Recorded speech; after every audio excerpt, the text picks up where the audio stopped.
Hello. No. We got that.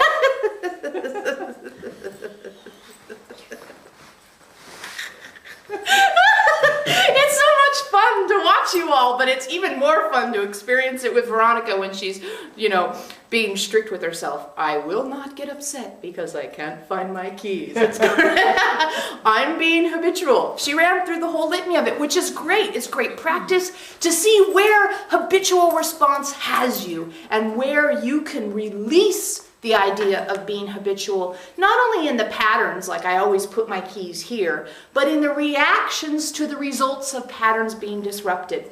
And it's fun, like tonight, to get the opportunity to be sort of tested in a way about how you go about dealing with the reactions you have to your life being different.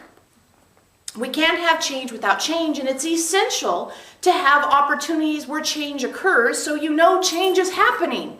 You see, that's the other side of the concept of you can't have change without change, is change needs to happen so you know you're having change, which is a lot of words that all sound the same, but basically what they mean is that you're in a transformational journey. Yes, you are in a journey of growth. You are in a journey of evolution into a new form of Homo sapiens, which we are calling Homo spiritus. All of that transformational experience requires change in your life. Your life cannot maintain its current status quo and have transformation be part of it. It is not possible. Now, just as we've talked about your neural pathways are being rewritten by stimulus changing, your life pathways are being rewritten by your choice for transformation, your choice for growth, your choice to move along the ascension path.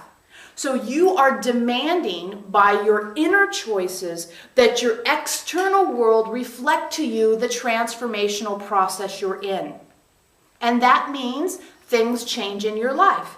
Now, some things are just silly things, like I can't find my keys.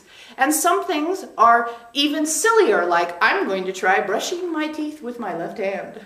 I hope I have a lot of extra time to do this. But other things are more deeply vital. And those things typically begin with the way you respond to stimulus as the stimulus varies in its process. It's that response mechanism that sometimes, like tonight, Veronica losing your keys required some maintenance. She didn't have the automatic response into neutrality about the loss of her keys. But she did not have the automatic response into fear, guilt, shame, lack, all those things that in the past would have come up. So there is progress being made. And the script holding aspect of it tonight was the loss of her keys. And in your life, you will see progress being made when opportunities come along for you to change your reaction to stimulus. That's one of the ways your life will change. Another way your life changes is in your decision about what you're willing to tolerate. We've touched on this in the past. Your high vibrational state is the most important aspect of your existence. What are you allowing to touch your high vibrational state? What are you allowing to affect your high vibrational state? And this isn't only actions from others toward you, but it's your reactions to the stimulus your life offers. Yes. So, on the journey of transformation, on the journey to Homo Spiritus, and on the journey to living through insight that we touched on last week, you have to make room for things to be different than they have been. Now, different than they have been, a lot of people automatically go into, oh my God, does that mean divorce? Oh my God, does that mean moving? Oh my God, does that mean quitting my job? You take it to the nth degree. It's more subtle, constant, and day-to-day than it is drastic transformational activities, because it's an inner rerouting that reflects an outer rerouting of your life. So it becomes putting your vibrational state at the top of your list, and then following that as it moves into the world. So maybe it's not, I'm getting a divorce. Maybe it's simply saying, I'm not interested in going to that party with you. When before you would have gone because, well, your husband's going, you go. You see? You're not divorcing yourself legally as much as divorcing yourself from the parts of the relationship that don't support your high vibrational existence. You see? And am I going to move? Well, perhaps if the place you're in isn't supporting your high vibrational nature, but maybe it's just moving the energy in your house by rearranging the furniture or by getting rid of that piece of furniture that reminds you of an old relationship that wasn't healthy. Or looking at your closet and saying, you know, half these clothes I haven't worn in 5 years. How about I move the energy in my closet by donating those clothes to someone who can use them today?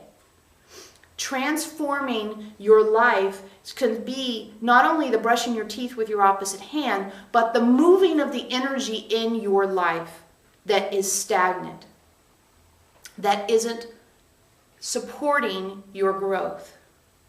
Bringing yourself into a physical space that feels more supportive of high vibration.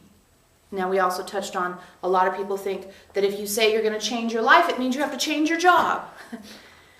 Jobs, of course, are opportunities for spiritual growth just like any other experience. You get an exchange of money for actions typically, and so that ties it into, we should say, a category that goes with the idea of being able to stay alive, the being able to have food, the being able to pay your bills.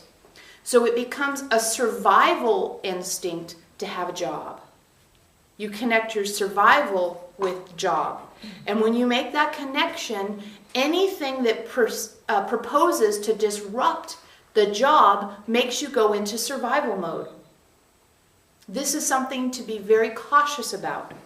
Because when you connect those two things, it makes it very difficult to see the job in an objective way. Does this support my growth? Is it keeping me in a high vibrational space? Is this what I wish to spend this number of hours a day doing? Okay? So when you talk about changing your job doesn't mean getting out the newspaper and looking for a new one. Maybe it means changing your reactions to your job, changing your interactions with all the things that make your job your job. Start with change your desk around. See if you can somehow reinvigorate your workplace. Even if you work at home, what happens? You all know the answer to this question. If you move your garbage can, you get to have all kinds of response to habituation by going, oh, it's on the floor now. Because I just thought it was right there because it's always been there. So there are all these little places in your life where you can make big changes by starting with small changes. And that's a signal to the universe, a signal to your soul, and an energetic communication that says, I really am about transformation. That really is important to me, and that really is what I desire. I mean it. What is it, Scout's honor? I'm there. And as you're saying, I'm there, by making these commitments to small change, they result in transformation of your whole life. And that's the invitation you're really being extended at this time. Seriously. We've been building to this for quite some time now, but you're seriously being offered the opportunity to enter 2009 and have a completely different experience of being on this planet.